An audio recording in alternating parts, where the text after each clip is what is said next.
रणदीप शिंदे यांच्या समितीने कामकाज सुरू केल्यापासून राज्यामध्ये 48 लाख कुणबी नोंदी आढळलेल्या असून त्या आधारे एकूण 12 लाखांपेक्षा अधिक कुणबी प्रमाणपत्र प्रदान करण्यात आलेली आहेत।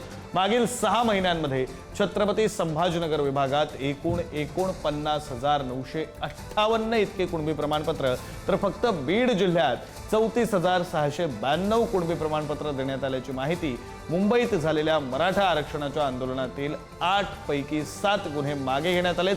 मराठा आरक्षण आंदोलन दरम्यान दाखल झालेल्या एकूण 161 गुन्ह्यांपैकी केवळ 71 गुन्हे मागे घेणं प्रलंबित आहे। मराठा आरक्षण आणि हैदराबाद गॅझेटियरची अंमलबजावणी करणाऱ्या शासन निर्णयाविरुद्ध याचिकांचा आढावा घेत स्पेशल काउन्सिलची नियुक्ती केली जाणार आहे। सातारा गॅझेटियर लागू करण्याबाबत पुणे विभागीय आयुक्त यांना अहवाल सादर करण्याचे निर्देश, सोबतच मराठा आरक्षणात मृत्युमुखी पडलेल्यांच्या वारसांना महाराष्ट्र राज्य औद्योगिक विकास महामंडळ, महावितरण, महापारेषण, महानिर्मिती यांनी वारसांना नियुक्ती देण्याबाबत संचालक मंडळामध्ये ठराव घ्यावा। मराठा उपसमितीचे निर्देश, मंत्रिमंडळ उपसमितीच्या बैठकीत अनेक महत्त्वाचे निर्णय। मंत्री राधाकृष्ण विखे पाटील यांच्या अध्यक्षतेखाली काल मंत्रिमंडळ उपसमितीची बैठक संपन्न।